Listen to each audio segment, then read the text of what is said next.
you a troublemaker, or were you just a bit different? The most trouble I'd ever gotten into was like running away from home as a teenager, something like that. Ever broken the law? No.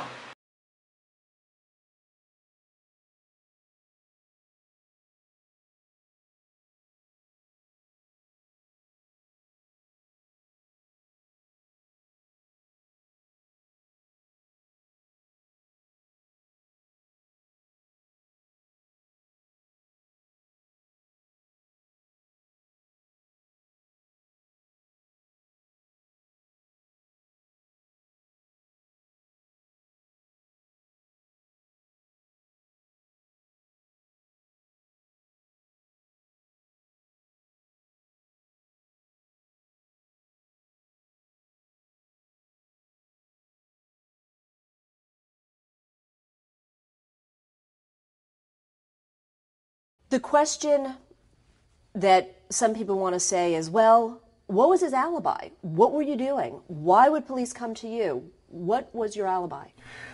I had an entire day mapped out at that time period. You know, there were many people that had saw me. At the time that the police say the murders took place, I was actually on the phone with 3 different people. The problem was the attorneys I had at the time, the public defenders, never even called them to the witness stand, never even asked them about this kind of stuff.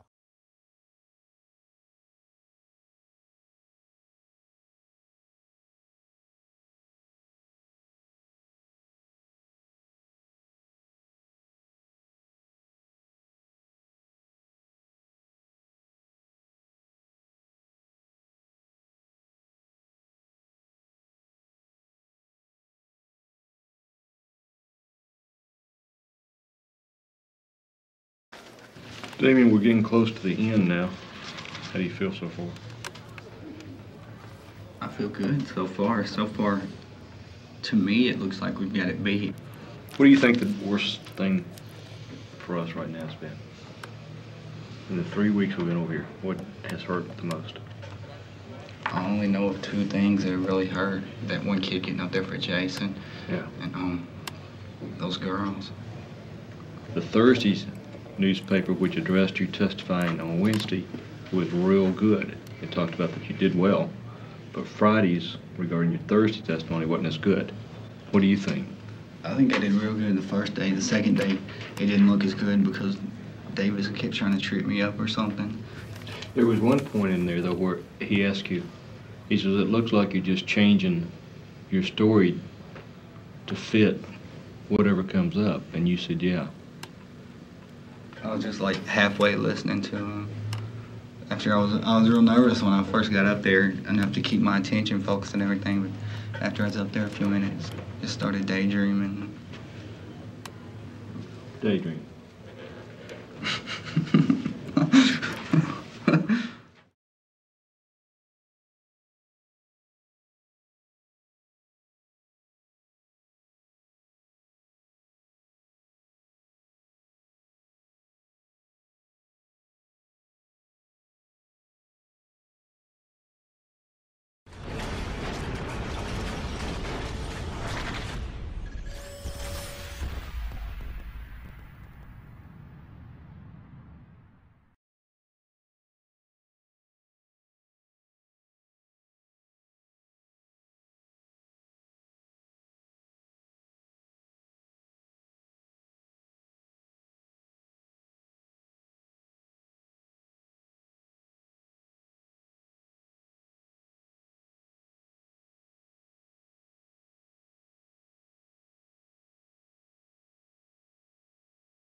So, after these boys died, how did you get pinpointed as one of the killers? That's one of the things that we've come up with a lot of information now that we didn't have back then. In essence, what it comes down to is the way I looked. You know, this was a very small town in 1993, and I didn't fit in. The way I dressed, the music I listened to, the books that I read, it stood out in a very small town, and that made me a target. It made people fearful. You know, now they refer to what I was back then as goth. That's a word they use now. Back then I'd never even heard the word. You know, I just wore what I liked, listened to what I liked, things like that. But back then, things have changed a lot in the almost 20 years that I've been locked up. Now I'll see things on television. You'll have housewives that get tattoos and nose rings and things like that. And it wasn't like that back in 1993 in small town Arkansas.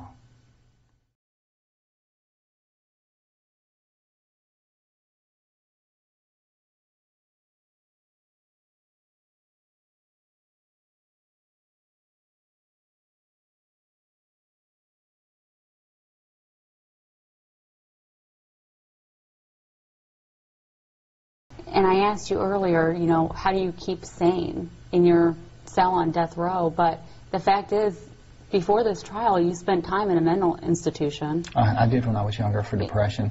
And that was what led the cops initially to start focusing on me, is because there used to be this cop named Jerry Driver he was like a juvenile officer, and I had run-ins with him over and over and over again. And part of the reason is because he used to come through our neighborhood and pick up teenage boys and tell them, unless they gave him oral sex, he was going to take them to jail, press charges against them. Driver was convinced that the murders were the work of Damien Echols, and he told that to the police.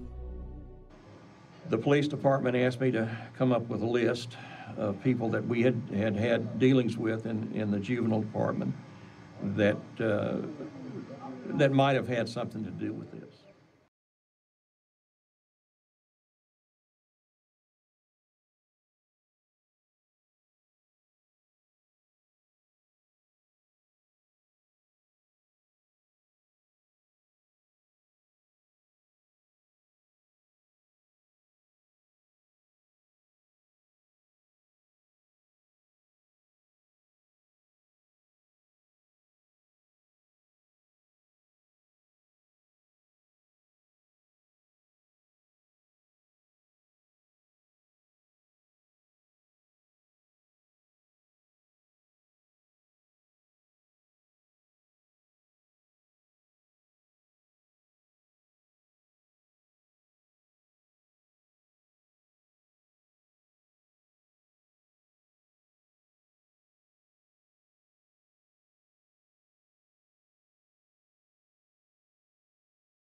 My son wore black. They weren't prosecuted because they wore black t-shirts or liked heavy metal music.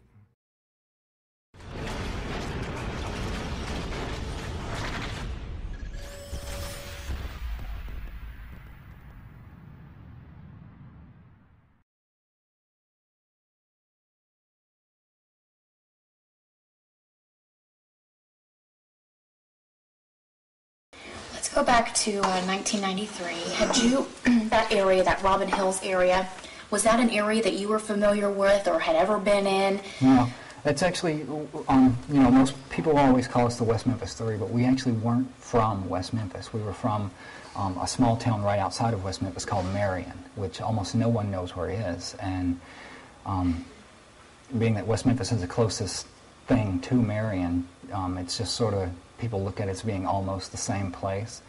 And all of the dealings we had were with West Memphis Police Department. So West Memphis wasn't a place that I went to a great deal of time. I went to school in Marion, I lived in Marion, so I didn't really go to West Memphis a lot at all. So where these murders took place, that was not an area that No, because that would have been a residential area, a wooded area close to a residential area. There weren't any, if I went to West Memphis, it would have been to do something like, say, go to Walmart, go to the grocery store, something like that. So it wouldn't have been in a residential area anyway.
Back when I first came into the prison, the guards, I guess they decided they were going to throw me a welcome to the neighborhood party, so they put a knife in my cell and carried me back to the part of the prison they called a hole, where for the next 3 weeks they beat me, they starved me, and they tortured me in just about every way you can torture a human being.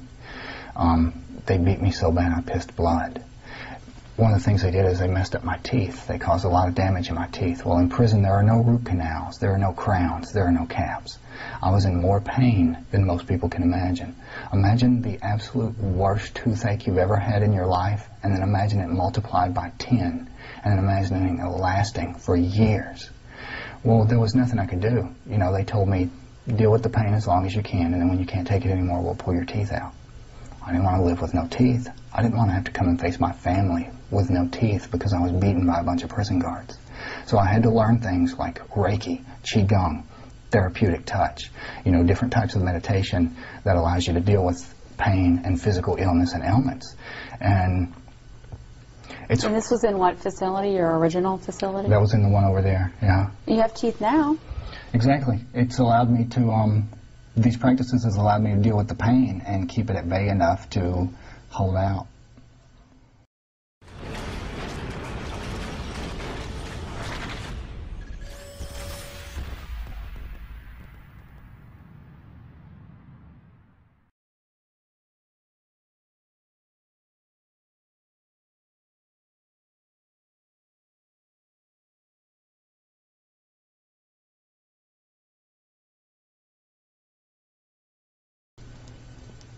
So, after these boys died, how did you get pinpointed as one of the killers? Back then, you know, things have changed a lot in the almost 20 years that I've been locked up. You know, now I'll see things on television. You'll have housewives that get tattoos and nose rings and things like that, and it wasn't like that back in 1993 in small-town Arkansas. Back then when this happened, what do you think it was that made the community, the state even, surrounding states, so certain that you guys were the ones that were involved in this? This was 1993. Things were a lot different back then, even than they are now. You know, now you have housewives who have tattoos. And it wasn't really like that back then, at least not in Arkansas it wasn't. So